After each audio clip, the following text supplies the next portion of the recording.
Ja. Imponerande att ni kom hit till snart i alla fall. Oj, jag tog ut en halsduk fortfarande också. Ursäkta mig.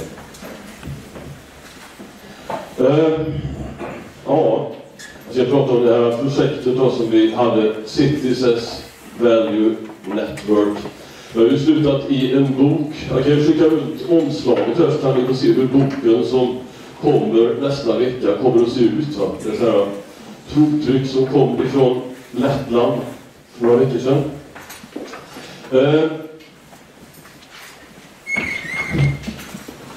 Kommer här efterhand. Nej, det här var ju ett projekt som pågick under några år. Projektet var djupt inspirerat av Jane Jacobs. Jane Jacobs som är den viktigaste egentligen urbanforskaren som, jag skulle säga, under hela 1900-talet alltså. Jacobs skrev en bok. Känns som att det är väldigt högt påsatt här ljud. Det känns som att det ekar till och med i mina egna öron. Jacobs skrev en första bok, Rise and Decline of Great American Cities 1960. Jag fick ett oerhört inflytande. Den skrevs under en period som Sverige, som Göteborg också gick igenom, under en period när stadskärnor tappade fantastiskt mycket befolkning. Göteborgs befolkning föll med hälften mellan 1945 och 1975. Jacobska perspektivet är i högsta grad relevant alltså. Det är Jacobs Rise and Decline, det var egentligen en nedgångshistoria. Jag har sett också att väcka en debatt runt New York och Chicagos och Detroits öde. Det var en bok som fick ett fantastiskt inflytande. Sen skrev hon ytterligare 2 böcker också, Economy of Cities. Men 2 andra är inte lika kända, men de är egentligen nog så intressanta. Ja, till och med intressantare. Och det är egentligen i det perspektivet som hela den här boken som vi ser omslaget, i det perspektivet som hela den boken befinner sig. Alltså. Det som var centralt för Jacobs, det är egentligen hur skapas urbana värden, och det är 3 böcker då som är väsentliga från 1960, 1969 och 1984. Den här första som kom 1960 handlar ju helt enkelt om att de urbana värdena höll på att urholkas därför att innerstäderna höll på att försvinna. Vi fick en utspridning av de amerikanska städerna som vi känner igen. Med det här menade Jacobs så försvann innovationskraften i städer. Men vi ser då goda skäl till varför städer bör vara innovationstäta. Det är så den här perioden av intensiv ekonomisk tillbakagång i västvärlden. 1960, 70, 80-tal. Den är också coinciding, den är ju samtida med den här urbana krisen. Och den kausaliteten, den är sannolikt starkare också än den normalt brukar framhållas. Det finns väldigt starka skäl helt enkelt till att det som Jacob skriver om de där 3 böckerna. Att städer fungerar som inkubatorer, för att använda ett ord som kommer fram i samband med IT-kraften och så gäller det IT-bubblan. Men som fortfarande är lika relevant. Att städer fungerar som inkubatorer, det vill säga för att föra fram nya företag i början, att det borde stämma. Och det borde stämma därför att täta städer har 2 egenskaper framför allt. Och det ena är att det som krävs om du startar ett nytt företag, ett nytt spjutspetsföretag, det är olika typer av kunskap helt enkelt. Det är spjutspetskunskap. Jag vet när jag själv startade en IT-verksamhet för 10 år sedan. Det krävdes kunskap om hur man byggde databaser, hur man uppehöll dem och så vidare. Men det kan man inte få om man sitter i en otät, jag brukar ta en Laxå som exempel. Det skulle ha varit väldigt mycket besvärligare att få tag på den kunskap som jag kunde få. Inte minst tack vare att jag satt med Chalmers också, i form av duktiga Chalmers-studenter med enskilda firmor. Det hade varit mycket besvärligare om man hade suttit i Laxå eller Hagfors eller något liknande. Det handlar helt enkelt om transaktionskostnader. Kostnaden för att upprätthålla den typen av kunskap som krävs för ny företagsamhet. Det finns ytterligare ett skäl också. Det är att täta städer är väldigt starka marknader. Det finns med en figur i den här presentationen. Jag vet inte om jag hinner dit. Men den figuren har jag tätheten i 3 svenska storstadsmarknader. Stockholm, Göteborg och Malmö. Tätheten räknas som inkomstsumma per kvadratkilometer. När man ser den så förstår man varför framförallt huvudstaden har varit en inkubator av mått i Sverige under de sista 20 åren. Både vad gäller kunskap och vad gäller tillgång till marknader så bör städer verkligen fungera på det sättet som Jacobs beskrev. Och vår tanke i projektet då, det var att se på hur Göteborg skapar sådana här värden. Se på olika stadsdelar, för att se på hur förtätningen hade sett ut i Göteborg. Se hur inkomstutvecklingen hade sett ut. Och sen också hur det hade förändrats över tid. Och sen då vilka värden som eventuellt skapades i förtätnande stadsdelar i Göteborg. Där hade ni i stort sett målet med det vi höll på med. I ett tidigt skede utav projektet, det var ju hela tiden meningen det här, att vi skulle arbeta nära praktiker, vilket jag i sig själv har gjort under de sista 15 åren också. Och vi hade turen här att få fantastiska praktiker på stadsledningskontoret. Vi fick kontakt där som heter Jan Kaling men hela personalen där, därför att de hjälpte till oerhört mycket. Och jag förstod också så hjälpte väl vi dem i någon månad. Alltså. Vi fick ett unikt material tack vare stadsledningskontoret. De hade redan ett starkt material runt segregationen i Göteborg. Sen var det som så i någon mån också att vi hjälpte dem att ställa en del frågor som de inte hade ställt tidigare. Men det blev materialet ännu starkare. Och när vi såg den segregationen och hur den hade fördjupats och hur den för den delen inte visade några tecken på att bli mindre, så försköts i någon mån perspektivet fokuset i projektet också. Och också så att det vi hade tänkt runt djupintervjuer och så vidare kan egentligen se det som vi gjorde. Så blev det en förstudie, det som jag presenterade i den där boken. En förstudie till hur man skulle kunna gå vidare. Och i det här läget, om man skulle gå vidare, då skulle man försöka att spegla med hjälp av intervjuer, med hjälp av ytterligare material också, hur de attityder har skapats som finns i Göteborg.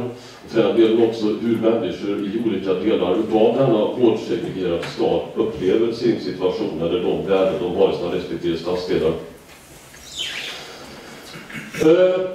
Det vi försökte göra, det var att förklara hur dessa klyftor kunde uppkomma mellan olika delar av ett vidsträckt stadsrum. Och inte bara hur de kunde uppkomma, också hur de kunde vidmakthållas och för den delen förstärkas. Och det har blivit en studie utav staden och hela dess omgivning i vid mening. Alltså. I det här perspektivet också ska det sägas att vi hade tur. Jag ska säga också att i den här boken som består av 5 delar så har jag skrivit de första 4. Den 5:e har vi delat på alla 3.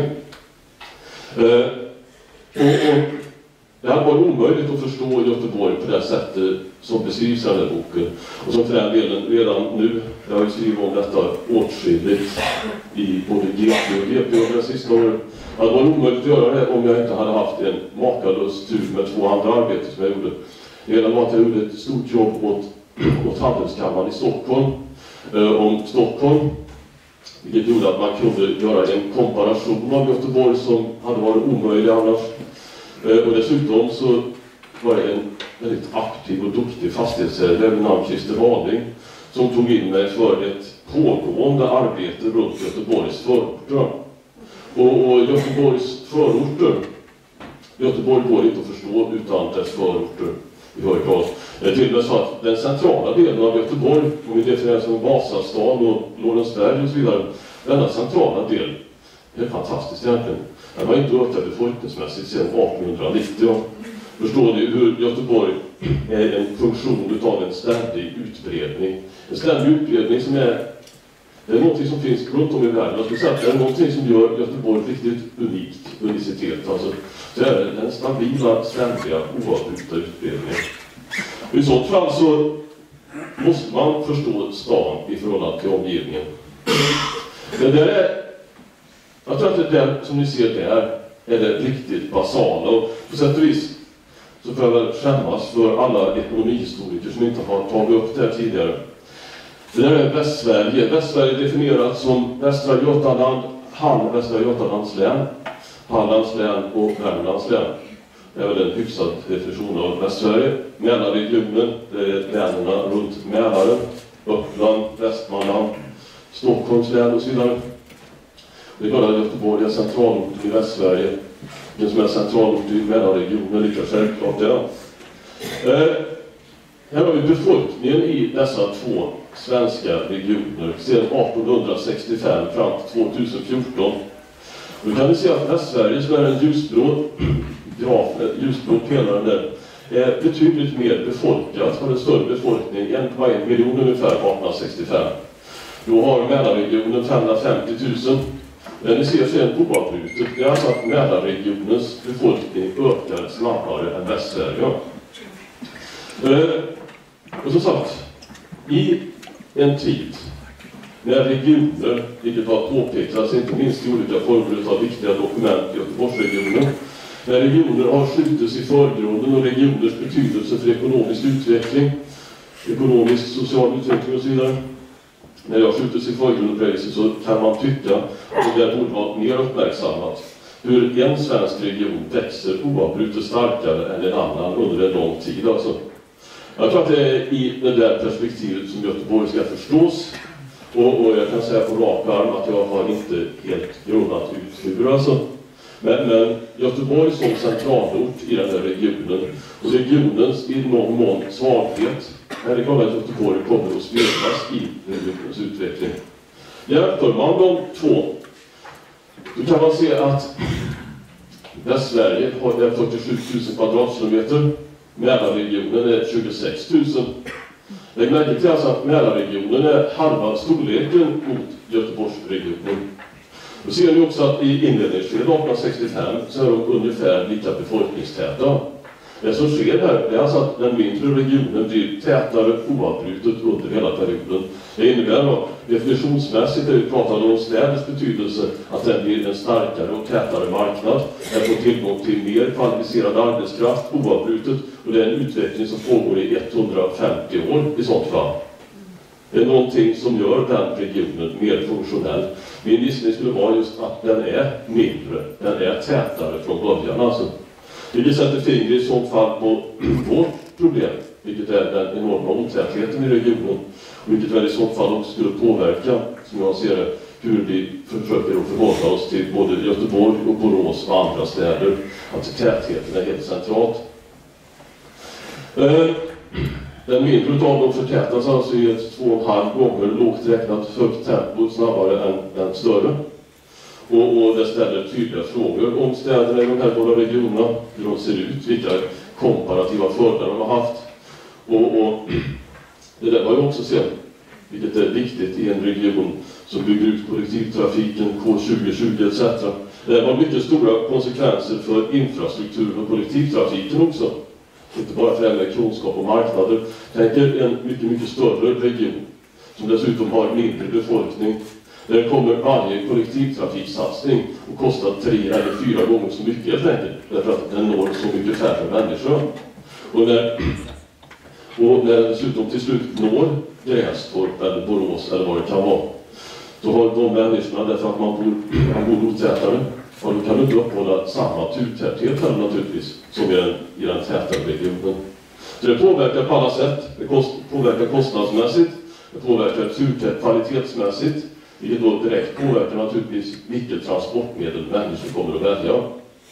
Och är det någonting som jag kan tycka borde ha uppmärksammats mer, så är det här sambandet. Därför att tydliga samband och som är så grundläggande för Göteborg och dess omgivning. Och det där har sedan gått rakt igenom hela studien. Vi kan ju se också hur det påverkar den centrala stan här. När bilder från Göteborgs-Posten för någon månad sedan, när jag höll en variant av det här föredraget.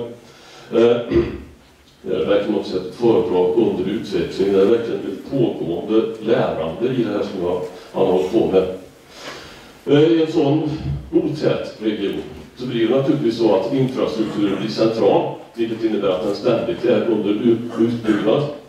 Vilket då sätter fingret på centrums roll. För att centrum har 2 lägen egentligen. Det är ju för att det ska bli en trafikplats. Eller om det ska bli, vilket är alldeles uppenbart, åtminstone enligt Göteborgs-Posten hotar att bli då. Eller ifall det ska bli en plats för möten, människor, bostäder. I sånt fall, vad är centrum, vad är stan och vilket förhållande har den till regionen? Det är den frågan egentligen man skulle gå vidare och ställa till företag och till människor. Alltså, hur förhåller sig stad och regionen till varandra? Hur har det förändrats under de sista 20, 30, 50 åren? Vilka komparativa fördelar kan Göteborg eventuellt ha förlorat? Vilka nya skulle man kunna utveckla? Det är ju viktigt då, här har vi mitt favoritcitat ifrån den goda Jacobs. Om vi sätter upp den vanliga listan på ekonomiska, här på produktivkrafter helt enkelt, produktionsfaktorer, så borde städer inte finnas. Vanlig produktionsfaktorteori, den innehåller ingenting som håller ihop en stad. För vanlig produktionsfaktorteori innehåller kapital, arbetskraft och mark. Jord, arbete, kapital. Tittar man på mark, det vill säga bostäder i det här fallet, det är alltid billigare utanför en stad. Det blir så att också kombinera ihop de där tre produktionsfaktorerna på det klassiska nationalekonomiska sättet. Var finns den billigaste arbetskraften, den billigaste marken i form av bostäder? I så fall så skulle ju naturligtvis all produktion dras mot just Laxå eller Töreboda, där man får 17 bilder för samma pris som man får för en vid Bromma. Så det är alldeles uppenbart inte. Och det där är det yttersta beviset också på att Jacobs har rätt. Det finns något annat värde i städer. Men om man inte kan ta fram det värdet i form då utav täthet som skapar någon form utav det som Robert sa till mig, det som gör att du vill fortsätta att arbeta och så vidare, att du kan utveckla ditt arbete. Kan man inte ta fram det så faller städer onekligen sönder. Det skulle vara någonting att diskutera när man pratar om Edens framtid. Därför att städer behöver onekligen bostäder också. När det gäller citatet så ligger då kärnan av Göteborgs problem. För om ingen skapar eller vårdar värdena i kärnan, i sådant fall så blir resultat utspridning. Markvärden, som alltid ligger lägre utanför kärnan, och transaktionskostnader då, som i det här fallet är någonting annat än det första. Allting gynnar utspridning. Återkommer till transaktionskostnader. Och finns då inte någonting av det där, det vill säga centrums eller citys, eller stadsdelarnas unika värden, ja då blir ju centrum bara en transportapparat och inte mycket mer. Ursäkta mig. Transaktionskostnader i fallet centrumutspridning är ett helt centralt begrepp för att förstå Göteborg. Då definierat av en ekonom som heter Ronald Coase, fick Nobelpriset 1991, definierat som kostnader för att använda marknaden.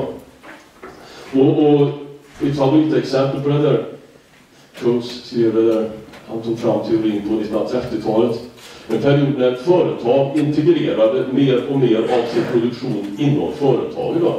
Det som Coase gjorde var att ställa sig frågan, varför, om det är en stor bilproducent, varför köper de inte in däcken? Varför köper de inte in motorn? För teoretiskt sett får ju marknaden alltid vara effektiv. Alltså. Det jag kom fram till, det var att det fanns kostnader för att använda marknaden i form av osäkerhet, i form av kontraktskostnader, i form av transporter, inte ständigt upprättbara, oförutsägbara transportkostnader etc. I 1930-talet också, det var en period av avspärrning. Det var en period av när företag slöt allt mer produktion inom sig. Därför att det var dyrt och besvärligt med en mängd handelshinder. Jättebra exempel på det där är väl om någon idag har lagt ut sin produktion i Danmark och det är en skånsk producent och sen uppstår nya hinder vid gränsen. Och i ett visst läge så kommer de att få ta hela produktionen igen till Skåne därför att det blir för dyrt och osäkert med de nya förhållandena utefter vägen. Det där kan man direkt applicera naturligtvis på städer. Därför att anta nu att vi har ett läge som vi hade i Göteborg under det sena 1800-talet som sen i hög grad faktiskt har gällt i 150 år sedan dess. Anta att vi har ett läge där vi är helt centralt i Göteborg på 1860-70-talet under industrialiseringen. Ett läge där industrialismen slår igenom och där Göteborg, helt plötsligt när vi pratar om Göteborg i förhållande till omlandet, blir ett industriellt centrum för ett omland som tidigare inte hade någon förbindelser. Ja, då kommer industrin växa snabbt och de här industrierna behöver stora tomter. De behöver tillgång till mycket bostäder snabbt. Och sen så har vi då en stad som har väldigt besvärliga ägandeförhållanden. Men den stan är omgiven utav ett par landsbygdskommuner som heter Lundby och Örgryte. I de landsbygdskommunerna så finns det skiftad bondejord. Ja. Det är stora tillgångar också. Det är lätt att köpa ihop det där. Det är inga besvärliga stadsplaneprocesser, vilket det var i Göteborgs stad redan på 1860-talet. Bästa exempel på det här är Gullbergsvassen som man planerade som det stora industriområdet på 1860-talet. Sen hamnade alltihopa i Gårda och Krokstedt och Lundby i alla fall. Därför att det var så mycket lättare att lägga det utanför stan. Någonting som är oerhört likt det som pågår idag alltså. När det är på 1860-70-talet så börjar Göteborg att växa någon annanstans. Det börjar växa i sina grannkommuner och transaktionskostnaderna är helt centrala sätt att förstå det. Både därför att det transportmässigt är fördelaktigt att lägga det i grannkommunerna. Det är lättare att upprätthålla transporter.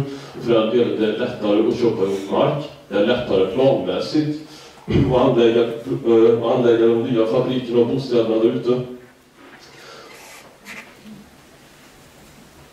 Och det där som var så tydligt sent 1800-tal har igen blivit lika tydligt under det sena 1900-talet. Och under det sena 1900-talet så kan vi se det tidiga 2000-talet kan vi se att precis de områdena där Göteborg började växa för 110 år sedan, 120 år sedan, Lindholmen, Krokstedt, Almedal och så vidare, det är där man bygger idag också och utav precis samma skäl. Men det där har fått effekter på Göteborgs centrum. Som jag sa, att i de centrala stadsdelarna har faktiskt inte befolkningen ökat sedan 1890-talet. Alltså. Man kan också se här att, här får vi, om vi har en komparation här, det är lite skillnader på saker och ting också. Och tittar man på den perioden när vi har sett en ny radikal återförtätning eller tydlig återförtätning, så kan man också se att om vi gör en jämförelse med den här Mälarregionen egentligen, så ser vi hur stor den här skillnaden är också.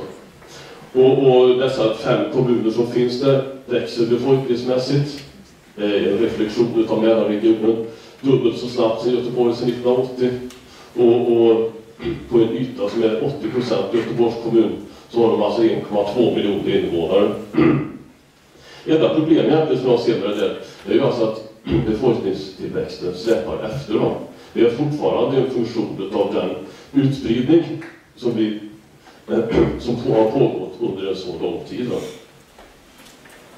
Jag ser på bostadsproduktionen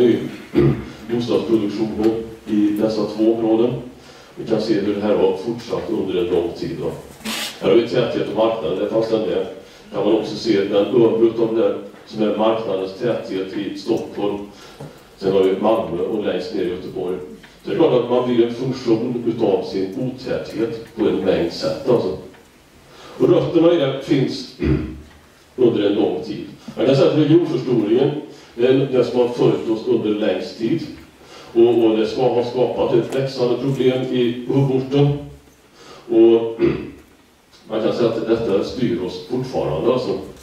Det må vara att det inte är något fel på regionförstoring, men det som är problemet är om man inte samtidigt betonar tätheten också.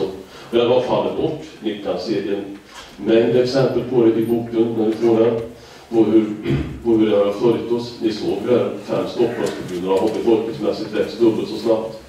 Det är alltså någonting som har fallit bort.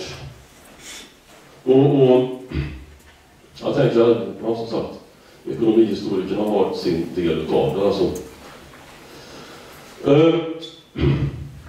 Vi har ett extensivt arv. Ett extremt extensivt arv alltså. Och vill man förstå det så måste man förstå det i termer av Lundby, Örgryte, Mölndal. Och frågan i så fall om vad den västsvenska regionen verkligen var för någonting. Lundby, Örgryte, Mölndal också egentligen för en del av det här. Har när industrialiseringen bryter igenom transportmässiga fördelar, eller har enklare stadsplaner, byggstadgar, det är lättexploaterat. Och därför växer stan i det här bandet och infrastrukturens utveckling fördjupar mönstren. Jag säger apropå detta, det är ganska lustigt alltså. Jag skrev en söndagskrönika i GT en söndag varje månad. Och jag skrev precis det här nu igår. Jag fick en fråga ifrån en person som håller på att skriva en längre essä för Svensk Bokhandelstidskrift. Han fick ett mejl till mig. De hade tydligen reagerat då i bokbranschen för att det fanns så få Göteborgsromaner. Och det var tydligen så också, ingenting jag hade kommit på, utan det var som han skrev till mig om. Jag glömde på att Göteborgsförfattare var underrepresenterade på en mängd olika sätt. Och sen hade de börjat diskutera varför. Han pratade med olika människor och han hade fått förslaget att det var stadens geografi som gjorde att det inte blev några sådana här i mina drömmars stad i Göteborg. Någon hade beskrivit, fast folk hade sagt samma sak, att stan tar slut hela tiden. Och sen hade vi ett längre samtal, han och jag. Nu kom vi fram till att det är 4 stycken förklaringar på att vi inte får den här stora Göteborgsromanerna. Och det är Örgryte, och det är Lundby, och det är Älven, och det är Landerierna. Och det var väl egentligen min stora upplevelse när jag arbetade med det. Alltså, dels att förstå betydelsen utav de där 2 kommunerna som inkorporerades 1906 och 1922. Och hur de avgränsades från stan och hur de gränserna fortfarande finns kvar. Sen har Göteborg fortsatt att växa ut med ständigt nya inkorporeringar. 1945 till 51, 1966 till 74. Göteborg har blivit stan som alltid växer någon annanstans. Det är det som definierar oss. Det gör ju att vi inte får någon Göteborgsroman, utan man ska ju få titta på Bingolotto istället. Tittar man på Örgryte och Gårda, så eller på vi tar dem som exempel, för vi hinner inte med alltihopa idag. Jag tittar ju på Lundby till att börja med, vilket är Lindholmen, detta starka tillväxtområde idag. Vi bara konstatera att till Lindholmen, Lundby, är enorma barriärer för att ta sig dit. Vi har en bro som håller på att falla ner, ryktesvis. Denna bro ska ersättas, då blir man på en lägre bro. Det håller på att bli en bro som varken är för låg eller för hög. Alla är missnöjda med barriärerna har funnits så länge, skriver den där GT-artikeln, så att med det här laget så har de här barriärerna förvandlas till antingen nostalgi eller också riksintressen. Och där finns då detta riksintresse som värmlänning då, så riksintresset här då tycks ju vara att man ska frakta upp massadel till Grums och Skoghall, vilket gör att denna bro har skjutit på en obestämd framtid. Och sen så försvann dessutom ytterligare de här hindren mellan Lundby och centrum i form av Götaverkens reparationsvarv, där vi hade 80 anställda på ett område som är nästan lika stort som Lindholmen, som har 10 000 verksamma. Och det där skulle väl varje europeisk, eller västeuropeisk eller nordamerikansk, varenda stad som jag känner till, du tycker att det är ju fantastiskt. Nu kan de här 2 områdena, oerhört kunskapskluster, växa ihop med centrum. Och det vi har bekymrat oss om sedan dess, det är hur vi ska bevara kranarna. Och de här rostiga kranarna, och vad som eventuellt ska hända med dem, plus att vi inte får bygga någon bro. Vi ser att hindret är lika starkt idag som det var när Lundby inkorporerades 1906. Alltså.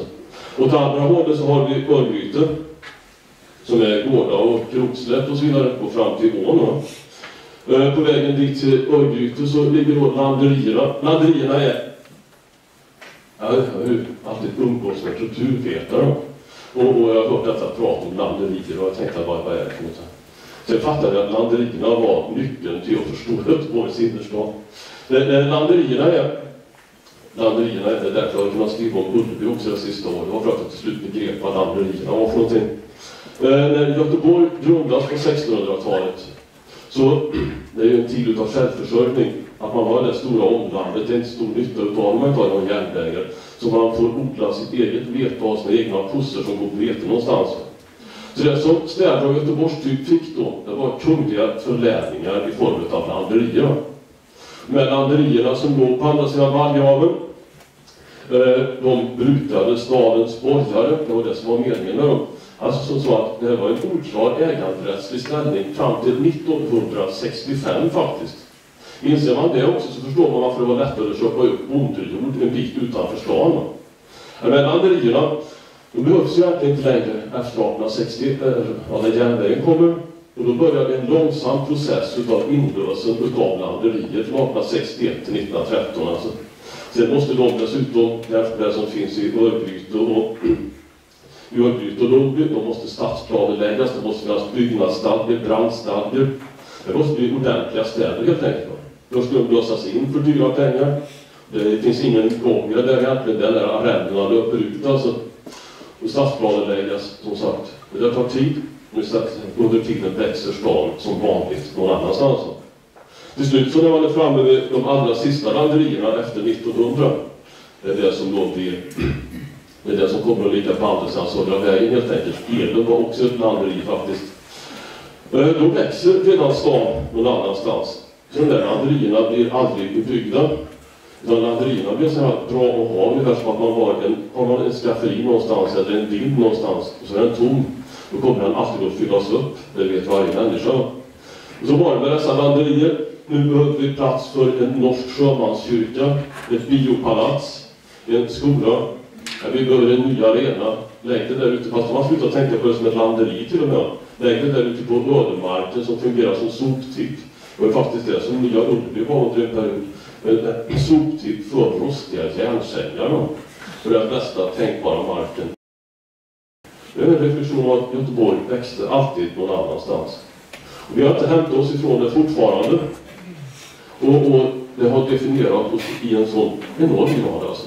Vi såg den här tätheten, Stockholm, Göteborg och så vidare, eller Mälarregionen, Västsverige.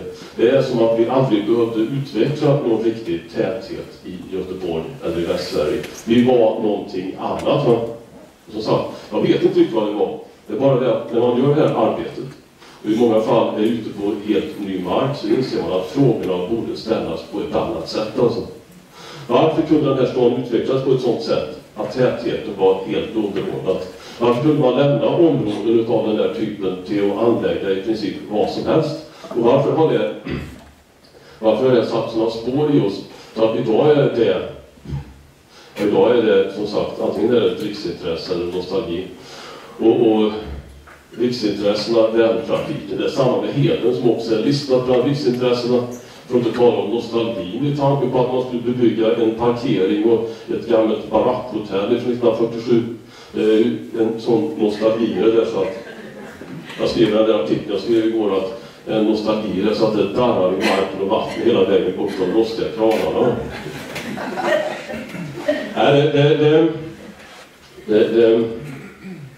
Sen får vi när man fick runt 1900, jag fattar mig kort här, jag skulle inte ha något problem för att prata i en halvtimme till 45 minuter. När man fick runt 1900, sent 18 till 1900-tal, det var två saker egentligen som gjorde att den här glesheten kunde upprätthållas, att städerna kunde fortsätta fungera. Det institutionella verktygen man fick, det var att man utvecklade, i det här fallet var skriver mycket om det i boken, så att man hade gott med aha-upplevelser. Frankfurt var helt centralt i sammanhanget för att utveckla modellerna. Det var att man använde inkorporeringar, olika former av sätt att manipulera markvärdena för att göra städerna funktionsdugliga, institutionellt, alltså lagmässigt. Det andra var också att man fick spårvagnen, vilket var den tekniska genombrott som man behövde för att hålla ihop dessa ständigt växande städer. Och spårvagnen, eller den spårbundna trafiken, hänger sig nära ihop med bilismen också. Det är inte minst så att de ganska glesa stadsdelar som man utvecklar med den spårbundna trafiken, och det som gjorde egentligen problemet med de här glesa funktionella stadsdelarna som växer fram funktionellt med hjälp av spårbunden trafik. Biskopsgården är ett jättebra exempel, med ett jättegott om dem i Göteborg. Det är också att de är relativt glesa, det innebär att de är illa försörjda med spårbunden trafik jämfört med en central innerstad som har kanske 3 gånger så hög täthet. Spårarna kan inte gå lite ofta, de går också bara i utkanten av området. Det innebär att de stadsdelarna var ett öppet mål för bilismen. Det var där man mest av allt behövde bilar, eller i alla fall upplevde sig behövda bilar. Och det bilen gjorde det var att den undanröjde alla som helst gränser för hur, eller i alla fall, grabbar växte ner till Onsala sen. Nästan alla som helst gränser till hur stor en stad kunde bli. Alltså. Så vi får det här. Och då var det Jacobs Leon 1960. Det är städer som växte längre och längre och längre ut. Och samtidigt som de gjorde det så tappade de ännu mer i sina stadskärnor.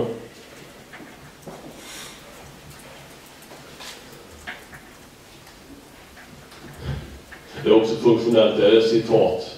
Det finns ju en bok av Albert Liljenberg, den stora stadsingenjören vi hade. Det handlar ju också om att detta är städer. Det finns en social funktionalism i det. På det här sättet så har vi segregerade städer. Det var stadsdelar för arbetare. Det han gjorde här var att han argumenterade mot att Landala skulle växa vidare. Landala var en klassisk arbetarstadsdel byggd med enkla stadger därför att det var en del av Örgryte kommun. Diskussionen här var ifall det skulle utvecklas vidare till och med bli en stenstad. Liljenberg argumenterar mot detta, att man istället ska anlägga stadsdelarna i närheten utav industrierna. Så slipper folk sitta på spårvagnen hur länge som helst. Dessutom håller man naturligtvis också isär den här borgerliga och industriella staden. Och så kan man bygga Borensbergs villastad utan att bli störd av allt för mycket. Eller det är social skiktning per definition, helt enkelt. Där skapar man också en funktionalistisk stad som har ett publik, den är så otät. Vilket röjer vägen också för bilismen. Och med bilismen... Den har 5 minuter till. För 5 minuter till. Med bilismen så får du också... Ja, du får ett både socialt, ekonomiskt och ekologiskt ohållbart samhälle, skulle jag säga. Därför att vad som händer med bilismens genombrott också, det är alltså att den kontroll man eventuellt hade genom att man kunde planera spårvagnar och så vidare, den försvinner. Man får ta det extrema fallet. Här har vi Göteborgs tillväxt efter 1960-70 alltså. Det där är förorternas tillväxt. Med bilismens genombrott så finns det inte längre några möjligheter att planera nya bostadsområden. Med den så kan man flytta i stort sett som man vill. Där du får städer, och det är inte städer som är 4 kvadratkilometer stora utan 4 kvadratmil istället. Och när bilismen också kommer i det läget de som kommer att flytta först, det är ekonomiskt ohållbara. Det hade alltså Göteborg med, vilket var en förvåning för mig när jag såg det. Redan under perioden 1955 till 65, jag gick in och tittade på de gamla folk- och bostadsräkningarna. Redan under den perioden så tappade Göteborg till kranskommunerna, Lerum, Kungsbacka och så vidare, 30-39-åringar, alltså människor som gick in i arbetslivet, det som var de framtida skattebetalare. Jag visar i boken på hur stadsdel efter stadsdel får en allt äldre befolkning, allt mindre barn, allt färre medelålders och dessutom de minskar under just den här perioden. Alltså. Så utglesningen började inte som jag trodde på 1970-talet, eller utglesningen hade gjort på länge, den som då pågår mot Lerum och Kungsbacka, där började alltså redan på 60-talet alltså. Det har att göra med bostadssituationen och det är egentligen någonting som pratar om detta ord, stigberoende alltså. Göteborg har varit stigberoende länge och tyvärr uppvisar väldigt lite tecken på brytare. Göteborg blev under den här tiden, om man ser på det bara kort här då, Göteborg blev en funktion utav det som är det svenska byggandet under den här perioden. Under en period där vi har alltså, här har vi svenskt byggande mellan 1955 och 2014 uppdelat på småhus och flerfamiljshus. Och det som händer efter 1955, den blå kurvan som ni ser, är att vi får en oavbruten expansion av byggandet av småhusen. Och sen då under en period fram till 1970 också, det är det som brukar kallas för miljonprogrammet, en period av funktionalistiska, allt större flerfamiljshusområden. Och Göteborg följer ju båda två. För under en period så växer Göteborg både i nordost, det som var reaktionen till det. Och därför som Torsten Henriksson hade det problemet att medelklassen, de yngre, flyttade redan. Det är därför ur ett svaghetsperspektiv som Angered planerade så. Men problemet är där också, det är att man bygger in segregationen redan från början genom att man har 2 typer av ägarförhållanden i det här. Man har 2 typer av status i det dubbla byggandet. Det är en dualism i det fram till 1970. Och sen så faller flerfamiljshusproduktionen samman i början av 1970-talet. Det finns ingenting planerat i det. Helt enkelt att marknaden försvinner på grund av tillväxten i småhusen. Men det påtagliga där också, och det präglar Göteborg oerhört mycket. Det är alltså att produktionsfallet, ser man på flerfamiljshus, faller produktionen med ungefär, titta på den röda, det faller med ungefär 80%. Det som bilderna är under 70-talet, när det växer som mest i Lerum och Kungsbacka, är att de är hårt subventionerade på samma sätt. Man har 100% skatteavdrag och så vidare. Och man har dessutom kvoter ute i kommunerna. Så egentligen lever de också i hög grad. Dels på att konkurrensen är svag, men också i hög grad på subventioner. När de subventionerna försvinner i 2 omgångar så faller villaproduktionen massivt. Den faller faktiskt lika mycket, faller med 80%. Göteborg har idag runt omkring, vilket gör all form av trafikplanering nästan omöjlig. Jag satt under den perioden 1955 till 1981 när villaproduktionen är hårdsubventionerad. Det brukar sällan uppmärksammas. Det man får där är cirka 150 000 bilder i ett närområde där du når Göteborgs utkanter på ungefär 1 timme. Alltså. Och det gör ju naturligtvis både trafiksituationen ytterst svårplanerad. Och det gör också att det är egentligen väldigt svårt att beräkna hur stort bostadsbehov vi behöver. Vid varje givet tillfälle så finns dessa bilder kvar. Och därför är Göteborg för en överskådlig framtid en funktion av denna enorma utspridning. Och det är där jag tror att det behövs en... Ja, det är det som behövs som utgångspunkt för diskussionen runt Göteborgs framtid. För den delen också naturligtvis vad som krävs för förtätning, om det är önskvärt eller om det är bättre att ha barackhotell och i så fall vad förtätningen kan spela för någon roll. Men definitivt att sannolikt behövs det. För att de komparativa fördelar som gjorde att det var bra att vara utspridd, de har inte varit några fördelar efter 1970. Varför är det så? Ja, det är i grund och botten en förstudie vi gjorde. Bra. Ja.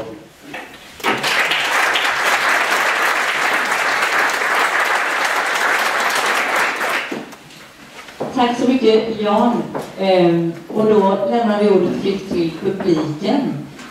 David och jag står med mickarna redo, så att är det någon som har några frågor så räcker vi mickarna till er.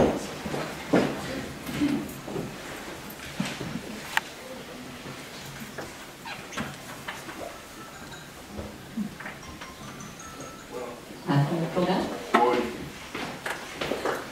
Du sa att Göteborgs city är inom vallgraven ungefär, eller det området? Det som är definierat som centrum här till exempel. Jag definierar det i de här fallen som i det här fallet. Först gränserna. Jag pratar om 1890 så är det med inom vallgraven plus Lorensberg, Vasastaden alltså. Annars har jag följt de gamla kommungränserna för att få fram vad som har hänt i ringarna och så vidare. Där kan du se Göteborg med 1945 års gräns. Där kan du se vad som har hänt i inkorporeringen 1970. Den inkorporering som är mellan 1956 Frölunda och Hultsfred egentligen. Och sen den efter 66. Du har följt i boken de gamla kommungränserna. Men du har utgångspunkt slutet av 1800-talet och sen jämför med det. Och då är de ungefär samma. Men hur har det varit under åren? Min bild är, jag har inte siffrorna, det är att om du tar från 70-talet tills idag så har det ökat i centrala staden. Så är det. Det kan du se där. Jag borde ha dragit ut den där lite längre också. Centrum, det är den där stadskrisen. Centrum tappar ju. Det här är definierat som centrum plus gamla Sten Linnér tappar ju från 140 till det är tapp på 55% alltså befolkningsmässigt. Det är rent förfärligt alltså. Och i en redan gles stad, för Göteborg var glest redan 1945, så Herrgulstan växer ju vidare befolkningsmässigt, och det är ju inte bara så att Biskopsgården, Frölunda växer under denna period, alltså, utan det är ju där som Lerum och Kungsbacka expanderar. Och det vi får i detta läge med 60 000 människor i den centrala delen av en stadsregion på 1 miljon, för det har ungefär, när du är framme tidigt 80-tal, där bor ju alltså mindre än 10% i den centrala staden. Det är en exceptionell svaghet. Vi tappade under den här perioden cirka 40 000 lägenheter i centrala områden. Antingen att det revs, eller också sen under 1970- och 1980-talet rotrenoveringar som gick ut på att man slog ihop mindre lägenheter till större. Alltså. Sen får vi en återförtätningsmöjlighet ifrån mitten av 70-talet. Accentuerat, jag beskriver varför i boken ifrån tidigt 1990-tal. Och det är mitt bekymmer, det här. Titta på det där. Där har du återförtätningen. Det kan du se Stockholm med 1945 års gränser och Göteborg med 1945 års gränser. Stockholm inkorporerades då Vällingby och Hässelby. Så där är Stockholm innanför tullarna plus den södra delen. Vi kan se ett kraftfullt fall och se en rejäl återhämtning. Den är väldigt kraftfull i den blå linjen, den är inte alls lika kraftig i den röda. Det här går fram till 2013. Stockholm var tillbaka vid sitt gamla maxima, det vill säga det som man hade haft 1960, 2015 förra året. Om Göteborgs med 1945 års gränser växer på samma sätt så är vi där 2025, 10 år senare. Vad man än tittar på så har vår återförtätning gått betydligt långsammare än huvudstaden. Alltså. Man kan se det där också. Det där är inkorporering som kommer 1945-50. Det där är sånt som verkligen jag blev förvånad över. Men som är enormt talande. Vart är det vi inte växer?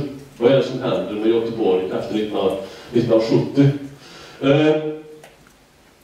Som sagt, i Stockholm inkorporeras då runt 1950 Spånga och Hässelby.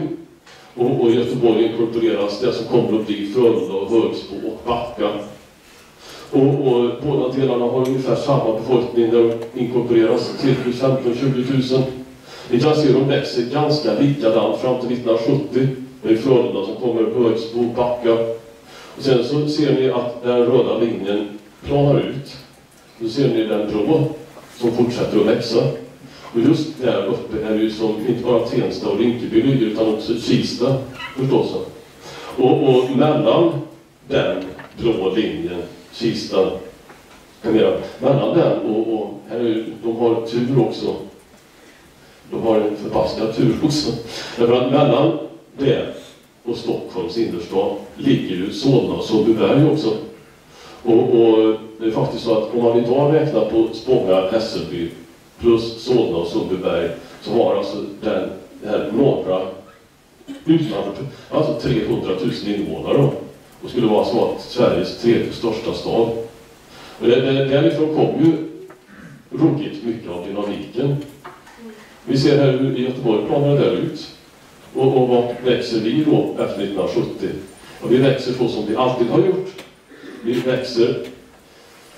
Vi har Göteborg 1945 längst upp där. Och sen så har vi den första inkorporeringen som kallas för Frölunda Högsbo, den röda. Och så ser vi den gula där nere som är inkorporeringen 1966. Då ser ni att i stort sett hela vår tillväxt befolkningsmässigt efter 1970 ligger i den inkorporeringen. Det vill säga i nordost plus Askim plus Tuvesäve. Och det är alltså räknat med de gamla gränserna. Alltså att där bodde relativt få människor, där Torslanda också förstås. Det är där som befolkningen växer helt enkelt. Så vi följer vårt gamla mönster. Så som vi har växt ända sedan dess att Örgryte och Lundby börjar växa. Vi har hela tiden växt i en ny ring. Och när inte det räckte, då kommer ju den ringen också. Och problemet är att vi fyller aldrig ut de där ringarna. Vi har aldrig växt i inkorporeringarna. Och när vi inte producerade de bostäder som de här 30-39-åringar ville ha i våra inkorporerade områden, då flyttade de ännu längre ut med hjälp av sina bilar. Och det har ju vårt problem. Är det funktionellt att vara så glest? Kan vi lösa det där? Kan vi någonsin få vare sig en fungerande infrastruktur eller kollektivtrafik eller någonting annat i det? Och vad bör vi prioritera?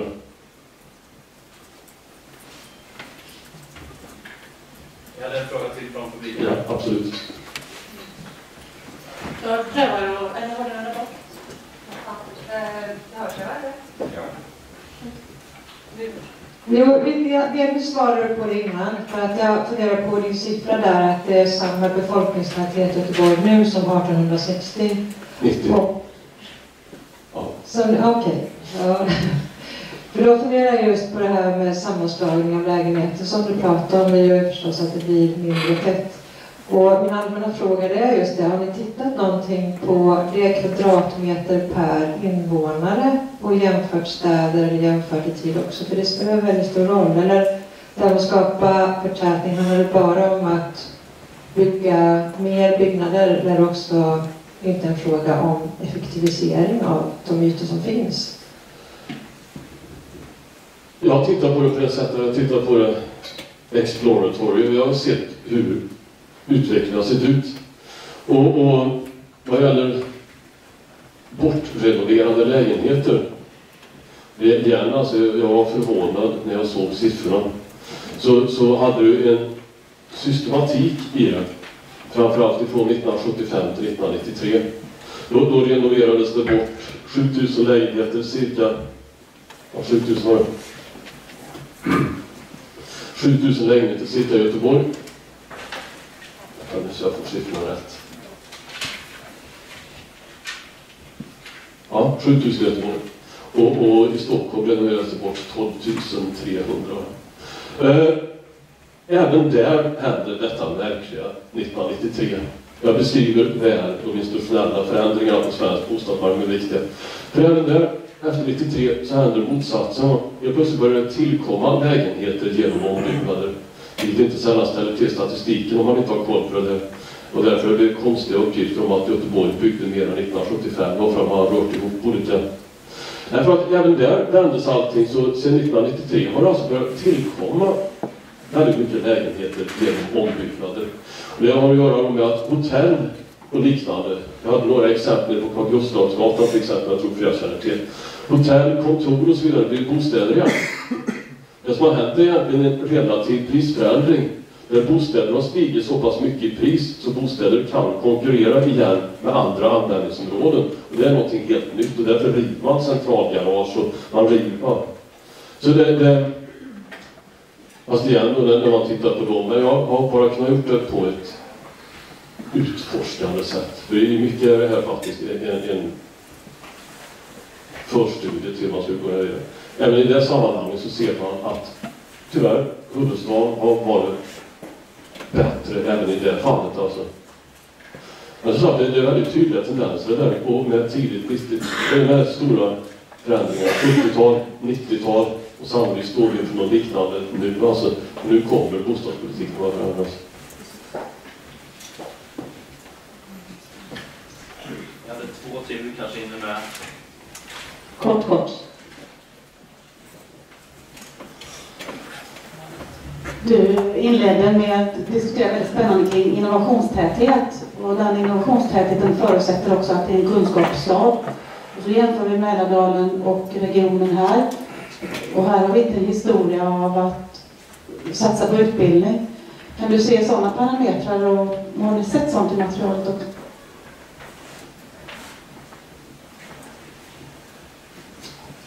Nej, det har vi inte tagit oss. Det är klart att det är viktigt. I det här arbetet, alltså igen, vi hade en jättefördel i tillgången till Chalmers. Alltså, när de satt på stadsledningskontoret skulle börja räkna på de här grejerna jag föreslog att vi kunde ta in en av mina studenter från automation och mekatronik som kunde räkna som en... Det hade inte funkat annars. Det är ruskigt viktigt, naturligtvis. Och det är därför som det krävs en sån kunskapsbas som har i en större stad för att göra avancerade arbeten. Alltså. Men det är ett icke-svar på. Ja, min fråga handlar lite grann om den här kontoriseringsvågen som var då 80-90. Vilken betydelse den har haft för att befolkningen har minskat. För du var ju inne delvis på detta lite innan här då. Och vad har hänt med de här kontoren? Är det lägenheter idag eller? Alltså du har, jag skriver om det i boken och det jag borde ha med. Men du hade, alltså det är inte bara kontor, alltså det är garage, det är varuhus, alltså. Har vi någon tuschpenna här som man kunde...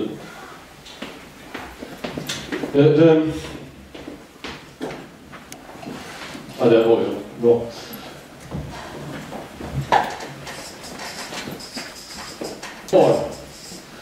Du 1942 fick du en total hyresreglering i svenska innerstäder. Alltså, det gjorde att hyran låg oförändrad sedan i 40 år. Du kunde när jag kom ner till Göteborg, brukar jag säga hyran ettan på Linnégatan för 90 spänn, alltså, vilket var 400 spänn. Men det innebar ju att de som hade hyresfastigheter, antingen så underhölls de inte, eller så försökte de göra någonting annat av det. Och 1955 fick du fick en avreglering av priserna på hotell. Och så då hade priserna på hotellrum varit frusen mellan 41 och 55. Det fick en hotelliseringsvåg alltså. Det fick också en omfattande avreglering av svensk detaljhandel som ledde till att man började bygga varuhus. Och sen så avreglerades också priset på garage. Det hade också varit, jag tänker om ett reglerat pris på garage och så bildade en jättevåg av garagebyggande. Riv de där gamla ruttna husen och bygger parkeringshus istället, det är självklart. Kan man få in pengar. En annan sak som avreglerades det var ju priserna på biografbesök som också, så det byggdes en drakar och allt möjligt. Det är en våg utav att man bygger just de där grejerna. Och sen så avreglerades priserna på kontor 1972. Adam Backström och de här figurerna i Stockholm som började kontorisera allt möjligt. Och där får du ju de här gamla hyrorna kvar på samma nivå. Det finns alla incitament i världen att göra vad som helst annat utav städer än någonting där du bor i. Så hur befolkningen föll alltså. Och sen så blir det 1993 och så börjar priserna framförallt då, hyrorna kan inte stiga men bostadsrättspriser kan stiga. Börjar bostadsrättspriserna stiga. Och då får du en våg av att de där grejerna går tillbaks igen. Hotellerna blir bostäder, kontoren blir bostäder. Och då kan man se det här med att helt plötsligt så blir ett stort antal, med statistiken med ombyggda lägenheter som blir helt plötsligt lägenheter som blir via ombyggnader. Men det är relativa prisförändringar egentligen. Och jag hoppas och intresserar en aktör i fastighetsbranschen för att titta på just det där i termer av relativa prisförändringar. Det är det det handlar om. Det är normala ekonomiska samband som går att se. Och det är hur många kontor det är dåligt med statistik också. Du kan se det, men det är också att många fall smygkontoriserade. Men det är tydliga trender, riktigt tydliga trender. Alltså, när de river någonting som centralgarage uppe på Guldheden, så är det byggt 1955 när det skulle vara byggt. När bostadsrättspriserna nog började så rivs det. Och så blir det ett 16-våningshus istället. En normal sund ekonomi jag hörde. Sen är det då väldigt höga transaktionskostnader innan det där i form av planering, överklagande och så vidare. Och då blir det tyvärr alltid enklare att bygga ett gäng villor någonstans. Där får vi tyvärr sätta stopp. Jag säger att det är händer som viftar fortfarande. Men både du, Jan, och Joakim är kvar under mattlunchen.